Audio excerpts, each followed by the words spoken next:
Good morning, Highlands, on this last Sunday in June. Today we're reading out of Mark, the story of Jesus calming the storm. And so I'm going to talk about a different storm on Tuesday. Tuesday was an interesting day. A colleague and I were flying out of Columbus at 6:50 with a connection in Detroit. We were going to go to Milwaukee. And when I arrived at the airport, which was pretty close to departure time, my colleague tells me that the flight attendant was sick, and the best alternative they could come up with was having a replacement drive over from Indianapolis, which obviously was going to delay our flight by a couple hours, causing us to miss our connection.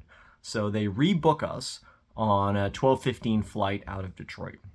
So finally, the flight attendant gets there, and we show up in Detroit around 10 on one of the bumpier flights I've been on a long time, and it was actually so bumpy they didn't have any service. So the flight attendant, who drove 2.5 hours from Indianapolis, just sat there the whole time. And so finally we're in Detroit, and there's storms, everything's getting delayed. Our 12:15 flight becomes a 1:30 flight, becomes a 2 o'clock flight, becomes a 2:30 flight. Finally, they board us onto the plane around 3:30, at which time the flight attendant on that flight comes on and says, everybody's ready to go, and we'll leave just as soon as we get a pilot. Turns out they were en route from Cleveland, so we're all sitting there on the plane waiting for the pilot to show up. And the pilot shows up, he goes, I don't even know what happened to the original pilots. We weren't even supposed to be on this flight. And so we finally made it to Milwaukee about 7 hours after we were supposed to.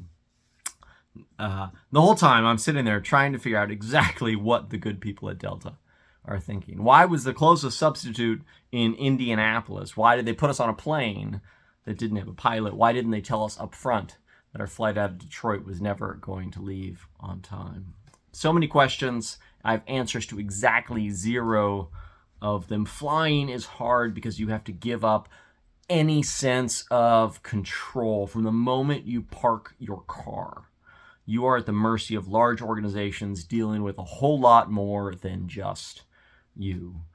You're shepherded through TSA, where you might be randomly selected for additional screening. You board a plane with all these zones and numbers that don't make sense. You're wedged into a hollow metal tube with strangers for hours. You have no control. You simply have to trust that the people in charge are going to do the right things for you to get where you need to be safely. It can be hard sometimes, especially in times of adversity. It's easy to trust when I get upgraded to first class and everything goes on time. It's a lot harder to trust when I'm sitting in an overheated plane in Detroit that doesn't have a pilot and is already 3 hours late. So as I was sitting there in seat 17B contemplating my life choices, I was thinking about the disciples here in the Gospel of Mark, sitting in that boat, wondering if everything was under control. They had some big questions, life or death questions, and they wanted answers from Jesus immediately. It was beyond their control.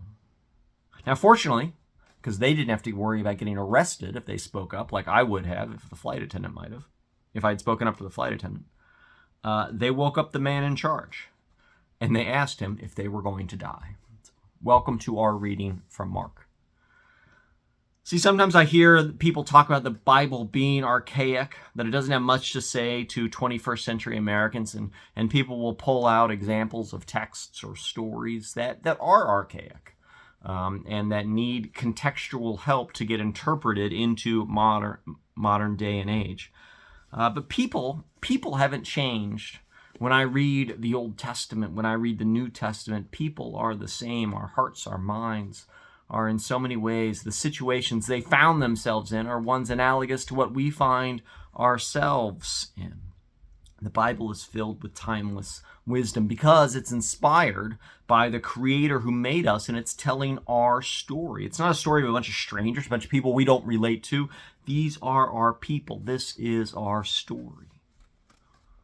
And so we are connected to the disciples that Jesus told to get into the boat. Here in Mark chapter 4, it's evening. Jesus wants to cross over to the other side of the lake. He has a mission to go beyond his own community and spread the gospel far and wide. Now remember, Jesus' community, his disciples, include a number of fishermen, people who had been fishing their entire lives, so they know boats. They know the lake. They would have known storms come up regularly in the evenings on the lake. The storms could be unpredictable. They likely knew people who went out at night to fish and did not come back. Did they raise their hands at this point and ask Jesus if he had calculated the risk of being in a small boat in open waters at night? They did not. They didn't because they trusted him, because things were fine at that moment. We don't tend to speak up when things are going well. Nobody calls the mechanic and asks them to check out the car when it's running well. You don't go to the doctor if you don't feel sick, usually. I don't reply to emails from Delta when they ask for my comments when everything went well. And yet, the first time in trouble, I'll fire off all sorts of the comments that they ask for. They tend to ask less then. We often don't pray and thank God for blessings when things are going well. We take it all for granted. It's easy to trust God in those moments. So the disciples, they do as they're told.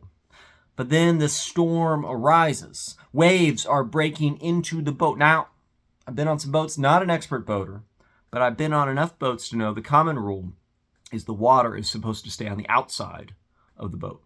If there's water inside the boat, that's trouble. The boat, Mark tells us, is filling up. Last Sunday, Rachel and the kids and I went to the Titanic exhibit at Kosai. I know what happens when the boat fills up with water. I saw the stuff in the museum. The disciples at this point are nervous. They're right to be nervous. Maybe they saw the movie too. But Jesus is asleep in the stern of the boat. And I will always consider this one of Jesus' greatest miracles, to be asleep in the back of a boat in the middle of a windstorm in a boat that's filling up with water. Reminds me a little bit of Jonah, who goes down and falls asleep in the middle of a storm. But how do you do that? I would have been throwing up over the side of the boat. The disciples cannot take it anymore. They wake him up and notice the question they ask. They accuse Jesus of not caring about the fact that they're about to die in the storm. Isn't that an interesting question? They think Jesus has led them out into the storm, and by sleeping in the midst of it, they interpret that as unconcern about their well-being. Have you ever felt that way about God? Have you ever been like the disciples, coming to the end of your rope, watching water come into the boat and not seeing God actively at work the way that you think God ought to be?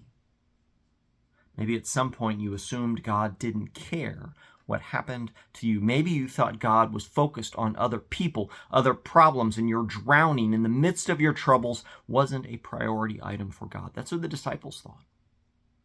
They thought Jesus didn't care about them. They didn't seem afraid for their lives. They're more concerned that Jesus doesn't care. But how wrong they were. Like Job, they cried out to God in the midst of their suffering. And like Job, they had a sudden encounter with the Almighty God. God displays God's glory for the benefit of the disciples. To assuage their fears, Jesus reveals the fullness of his power. Remember, throughout the Bible, the sea represents primordial chaos. It is this untamed and in some ways untamable force. The disciples would have known people, again, that went out and didn't come back because the sea is chaos. The sea brings disorder. And here is Jesus telling the sea to be still, the same way that God speaks over the watery chaos in the first verses of Genesis. This is exactly what our minds are supposed to hearken back to. This is exactly where the disciples would have gone. God speaking over the watery chaos. Jesus speaking to nature with a sense of authority, and nature responds as commanded. At this point, the disciples are in awe. They realize they were asking the wrong question. It's not a question of their suffering. But it's the most important question is about the authority of Jesus. Who do you say that he is? Is he who he says that he is? Because if he truly is the Son of God, all the other questions take a back seat. If he is the one in whom, as John will read today, all the promises of God find their yes, then let us cling to him no matter what. If he truly is the divine and eternal God, fullness of God and fullness of man, then all that is left to do is worship. Job realized this when confronted with the awesome power of God. At the end of the book of Job, he realizes the answers to his questions are less important than the answer to the question about whether God is truly worthy of our worship or not. Because if Jesus is truly God, if Jesus truly has power and authority over the wind and the waves, then we should worship him regardless of what's going on in our lives. We don't understand why things happen the way that they do. Just as I don't understand why Delta Airlines makes the decisions that they do. But they know more about running an airline than I do. And if I want to get from here to Milwaukee or Sacramento, I have to trust them.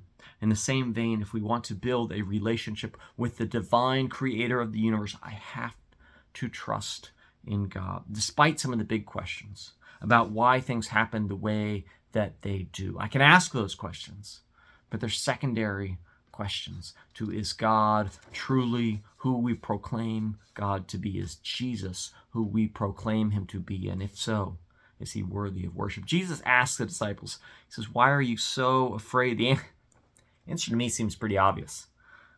If I were a disciple, I'd point to the water inside the boat that's supposed to be outside the boat and note to Jesus that my chances of surviving a nighttime shipwreck in the midst of a storm are pretty low. Shouldn't I be afraid?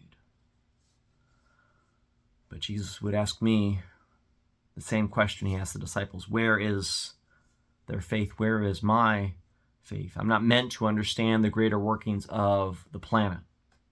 I will never know why tragedies happen. I will never know why some prayers go unanswered, but Jesus has power over life and over death. He speaks to the wind and waves of primordial chaos as someone with authority. He walked to the cross, took on death, and walked out of an empty tomb, and he's promised me that he will do the same for me if I put my faith in him. And therefore, he says, ask your questions about this life, but realize Jesus is telling us that he is bigger than this life, and he has bigger plans for us than just this life, and possibly more than we can ask or imagine, as Paul would say.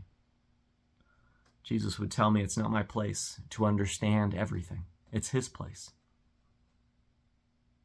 He said, focus on the question of his identity and let other things be secondary. To all of us, Jesus says the same things. He knows that we are anxious.